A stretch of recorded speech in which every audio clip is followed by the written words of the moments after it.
बिहार की सियासत और भी गर्माती जा रही है क्योंकि वोटर अधिकार यात्रा के बाद अब कांग्रेस पार्टी का एक बड़ा और अलग तेवर ही नजर आ रहा है। लगातार एसआईआर के मुद्दे पर कांग्रेस पार्टी समर्थन कर रही थी, पूरी विपक्षी दल एक साथ नजर आ रही थी, लेकिन अब बता दें आपको कि उन्होंने उप मुख्यमंत्री पद की मांग की है। बताया जा रहा है कि कांग्रेस ने सीट शेयरिंग मामले में अब अपनी शर्त रखी है, नई शर्त रखी है। कांग्रेस उप मुख्यमंत्री पद की डिमांड के साथ ही उतरेगी तो सीटों की संख्या को लेकर के थोड़ा ज्यादा लिबरल नजर आएगी। उप मुख्यमंत्री पद के दावे के साथ ही कांग्रेस का 50 से 60 सीटों पर चुनाव लड़ने का लक्ष्य रखा गया है। उप मुख्यमंत्री के पद पर सहमति नहीं बनने पर कांग्रेस 2020 की 70 सीटों से कम पर लड़ने को तैयार नहीं है।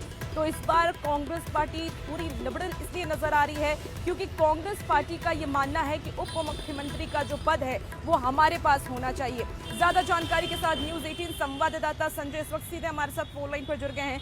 संजय, अब सीट शेयरिंग का मुद्दा लगातार गर्माता जा रहा है, प्रेशर पॉलिटिक्स हो रहा है, पार्टियां सीट की मांग कर रही हैं, लेकिन कांग्रेस पार्टी थोड़ी लिबरल नजर आ रही है क्योंकि उप मुख्यमंत्री पद की डिमांड अब कांग्रेस की तरफ से की जाएगी। क्या कुछ और जानकारी है?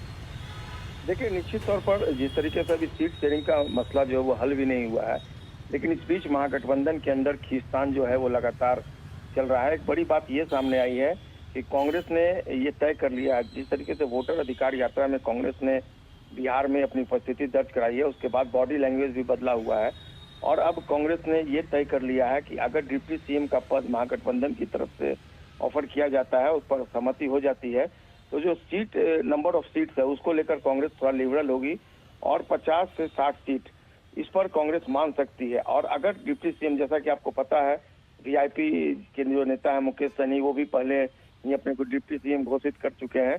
तो ऐसे में अगर सीट शेयरिंग का मसला हल नहीं होता है तो फिर जो 2020 का फॉर्मूला था 70 सीटों पर चुनाव लड़ने का, कांग्रेस उससे टस से मस नहीं होगी। लेकिन सबसे बड़ा सवाल यही है कि कांग्रेस भले ही अपनी तरफ से ऑफर तैयार कर ले, ऑफर बना ले, प्रस्ताव भेज दे, लेकिन आरजेडी उस पर कितना सहमति जताती है, ये एक बड़ी बात होगी। तो देखना होगा इस मामले में अब आरजेडी का क्या रुख होता है। लेकिन कांग्रेस ने यह तय कर लिया कि अगर डिप्टी सीएम का पद दिया जाता है, की बात की जा रही है कि उप मुख्यमंत्री की जो सीट है उसकी डिमांड कांग्रेस की तरफ से की जा रही है, यानी कि ये समझा जाए कि अब तक मुख्यमंत्री को लेकर के जो संशय बरकरार था, बार बार ये कहा जाता था कि कांग्रेस पार्टी तेजस्वी को मुख्यमंत्री नहीं मान रही, तो अब ये समझा जाए कि तेजस्वी यादव को ही सीएम फेस अब कांग्रेस भी मान रही है।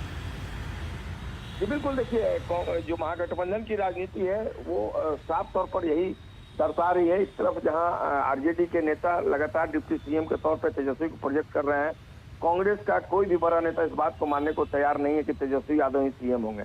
ऐसे में अब कांग्रेस ने ये विकल्प रखा आरजेडी के सामने। देखना होगा अब आगे राजनीति कौन सा रुख लेती है, कौन सा मोड़ लेती है, लेकिन फिलहाल एक बार फिर से महागठबंधन के अंदर सीट शेयरिंग का मसला जो है वो उलझता हुआ नजर आ रहा है। जी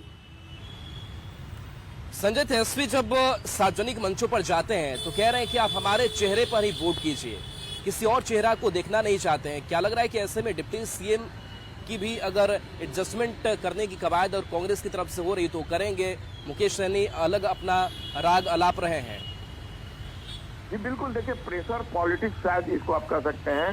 जो एलाइज पार्टियां, चाहे वो मुकेश सहनी की वीआईपी हो या कांग्रेस हो, वो लगातार, और अब तक तो सीएम के पद पर भी उनके बीच कोऑर्डिनेशन नहीं हो पाया, कोऑर्डिनेट नहीं कर पाए, एक दूसरे से सहमति नहीं जता पाए। इस बीच एक और रोचक फैक्ट सामने आया है राहुल, जो मैं आपसे शेयर करना चाहता हूँ।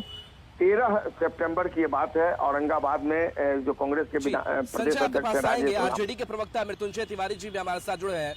मृत्युंजय तिवारी जी, सीएम चेहरे को लेकर के तो आप लोग बार बार सार्वजनिक मंचों से ऐलान कर रहे हैं कि तेजस्वी के अलावे तो कोई चेहरा ही नहीं है, लेकिन कांग्रेस देखिए कह रही है कि डिप्टी सीएम का पद हमें दे दीजिए, उधर मुकेश सहनी कह रहे हैं कि डिप्टी सीएम का पद हमें दे दीजिए। तो आखिर सीटों को लेकर के ये जो प्रेशर बाकी घटक दल बना रहे हैं, आप लोगों के ऊपर इसका क्या असर पड़ रहा है?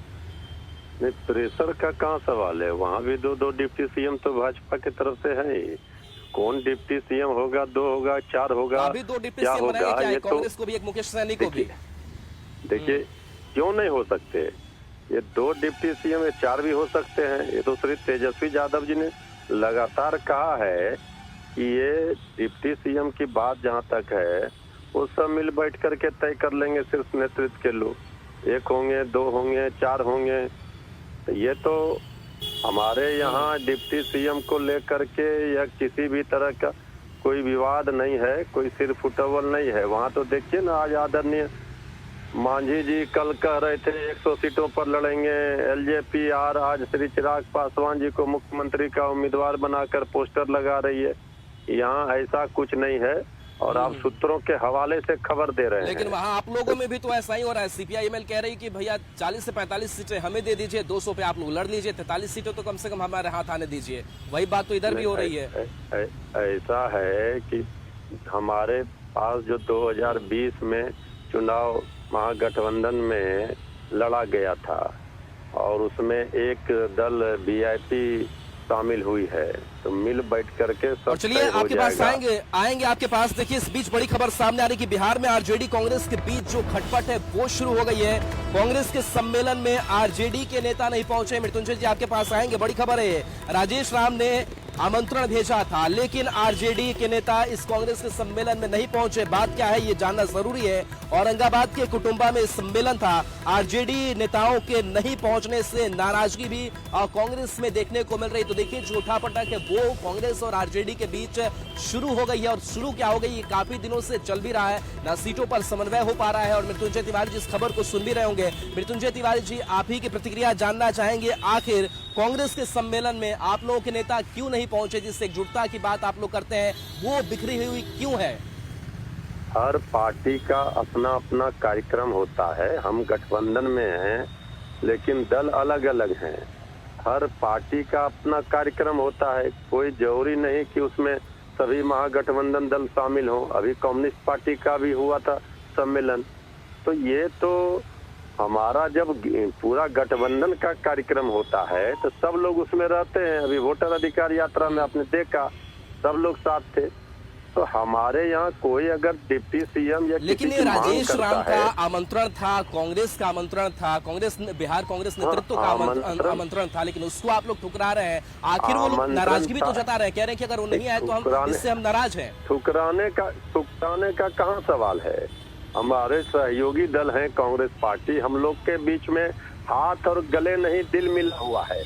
सब लोगों का उद्देश्य 43 सीटों पर महागठबंधन लड़ेगा और महाविजय करेगा। अच्छा 13 सितंबर की अगर बात करें जहां पर कांग्रेस का प्रोग्राम था, आरजेडी नहीं गई, आरजेडी भी वही प्रोग्राम कर रही है और वहां कांग्रेस नहीं जा रही, तो ये तो खटपट जो है वो साफ तौर से सबके सामने दिख रहा है कि आपका कार्यक्रम है वो नहीं आ रहे हैं, उनका कार्यक्रम है आप नहीं जा रहे हैं। हमने तो ये स्पष्ट रूप से कहा कि दल अलग अलग हैं, गठबंधन में एक साथ चुनाव लड़ते हैं और दल का कार्यक्रम अलग अलग होता है। जब गठबंधन का कार्यक्रम होता है तो सब लोग साथ रहते हैं। अभी आपने देखा वोटर अधिकार यात्रा में श्री तेजस्वी यादव जी, श्री राहुल गांधी जी सब लोग साथ थे। Congress party, VIP, communist party वाले सब लोग साथ थे। मृत्युंजय जी आपको बिल्कुल आपकी बात हमने सुना। मनीष पांडे जी भी हमारे साथ इस वक्त सीधे जुड़ गए, उनसे भी उनकी प्रतिक्रिया ले लेते हैं। मनीष पांडे जी, कांग्रेस और आरजेडी में एक बार फिर से खटपट नजर आ रही है। जहां कांग्रेस का प्रोग्राम होता तो आरजेडी नहीं पहुंचती और आरजेडी का प्रोग्राम होता तो कांग्रेस नहीं पहुंचती है, और सीट शेयरिंग को लेकर के भी विवाद बना हुआ है। क्या आप इस पूरे मामले पर और महागठबंधन के इस पूरे उलटफेर पर कहना चाहेंगे? देखिए, गठबंधन में लड़ना वो एक अलग विषय है, लेकिन महागठबंधन के जितने भी नेता हैं इनको बिहार के विकास की चिंता नहीं। कौन मुख्यमंत्री बनेगा, कौन उप मुख्यमंत्री बनेगा, इसकी लड़ाई में कौन कितने सीटों पर लड़ेगा, इनकी प्राथमिकता दरअसल यही है और इसीलिए ये पूरी तरीके से सिर फिटौल कर रहे हैं। तो वह चाहे वोट चोरी का मामला हो, अधिकार का मामला या अन्य जो भी विषय है, या जो मुद्दे इनके हैं वह सारे मुद्दे सिर्फ दिखावा के लिए है। विकास इनका मुद्दा कभी नहीं रहा, इनका मुद्दा केवल सत्ता की प्राप्ति रही है। अब ये सौदागर बन गए हैं, सत्ता के सौदागर। कोई कहता है कि मैं तभी साथ रहूंगा जब मुझे उप मुख्यमंत्री की कुर्सी मिलेगी।